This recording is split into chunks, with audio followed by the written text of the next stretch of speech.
Students, आज का topic है योधेय शासकों के सिक्के। मौर्यों के बाद योधेय शासकों ने एक बड़े क्षेत्र पर गणराज्य की स्थापना की।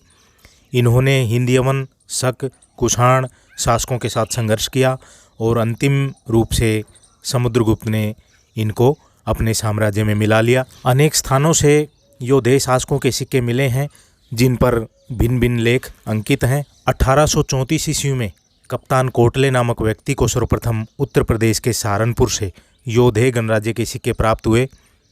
कनिंघम ने भी कुछ समय बाद योधेय गणराज्य के सिक्के हरियाणा क्षेत्र से प्राप्त किए। हरियाणा के सोनीपत से योधेय शासकों के सिक्कों के 2 ढेर मिले हैं। रोजर्स नामक विद्वान को भी हरियाणा के हांसी और खरखोदा से योधेय शासकों के सिक्के प्राप्त हुए। 1936 ईस्वी में बीरबल साहनी को हरियाणा के रोहतक के खोखराकोट से टकसाल से ऐसे मुद्रांक मिले जिनसे योधेय गणराज्य के सिक्के ढाले जाते थे। बीरबल साहनी ने अपनी पुस्तक the technique of casting coins in ancient India में योधेयों की टकसाल से मिली सामग्री का वर्णन किया है। बीरबल साहनी ने कहा है कि सारे संसार से जो अब तक टकसालों में मुद्राओं के बनाने के प्राचीन सामग्री प्राप्त हुई है, उन सब में रोहतक से प्राप्त सामग्री सर्वोत्तम, सबसे मूल्यवान और महत्वपूर्ण है। ऐसी मुद्राएं ढालने के कई हजार सांचे प्राप्त हुए हैं जो आज तक सुरक्षित है तथा बनाने वालों का हमें विवश होकर धन्यवाद करना पड़ता है। इससे पता चलता है कि भारतवर्ष में 2000 साल पहले से भी सिक्के ढालने की इतनी अच्छी शिल्पकला विकसित थी। इस सिक्के ढालने की इतनी अच्छी टकसाल आज तक कहीं भी किसी भी स्थान से नहीं मिली। जिन सांचों व ठप्पों से रोमन सिक्के बनाए गए थे वे ठप्पे इंग्लैंड, फ्रांस आदि स्थानों पर विद्यमान हैं। रोहतक से प्राप्त सामग्री रोमन सांचों से अधिक पुरानी है तथा रोमन सांचों से रोहतक के सांचे अधिक अच्छे हैं। रोमन मुद्रा बनाने की कला पर भारतीय प्रभाव मालूम पड़ता है, अर्थात रोमनों ने भारत से ही सिक्के बनाने की कला सीखी। हरियाणा के भिवानी के नौरंगाबाद नामक स्थान से भी ऐसी ही टकसाल मिली है। यहाँ से भी योधेयों के बहुत सारे सिक्के और सांचे प्राप्त हुए हैं। 1938-39 ईस्वी में हरियाणा के जींद के जयजवंती नामक गांव से सिक्कों का बहुत बड़ा ढेर मिला है।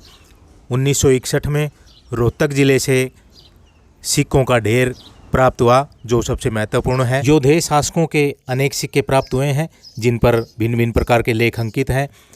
ऐसी मुद्राएं भी मिली हैं जिन पर योधेय नाम बहुधान्यक अंकित हैं। योधेय के कुछ सिक्कों पर योधेय गणेश जय अंकित है जिसका अर्थ है योधेयों ने शत्रुओं पर विजय प्राप्त की। योधेय शासकों के कुछ सिक्कों पर योधेय नाम, जय मंत्र, धराणाम लेख भी अंकित हैं। इनके सिक्कों पर युद्ध के देवता कार्तिकेय का चित्र अंकित किया गया है। लुधियाना से प्राप्त एक मिट्टी की मुहर पर योधेय नाम, जय मन्य, धराणाम लेख उत्कीर्ण है। योधेय शासकों के कुछ सिक्कों पर ब्रह्मण्य देव अंकित है जिसका कुछ विद्वानों ने यह निष्कर्ष निकाला है कि योधेयों के यहाँ धार्मिक शासन तंत्र था जिसको ब्राह्मण लोग चलाते थे और ब्रह्मण्य देव इस शासन तंत्र का सरदार था। केपी जायसवाल नामक विद्वान का मानना है कि ब्रह्मण्य देव योधेय शासकों के युद्ध के देवता कार्तिकेय के लिए प्रयोग हुआ है, जो योधेयों के आराध्य देव थे और जिनको अपना उन्होंने राष्ट्र समर्पित कर रखा था।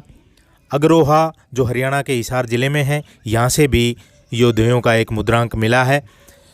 अधिकांश सिक्के योधेय शासकों के जो हरियाणा से प्राप्त हुए हैं वो झज्जर के पुरातत्व संग्रहालय में सुरक्षित रखे गए हैं। तो स्टूडेंट्स, ये थे योधेय शासकों के सिक्के जो BA 4th सेम के लिए उपयोगी हैं। ज़्यादा से ज़्यादा स्टूडेंट्स को शेयर करें। Thank you.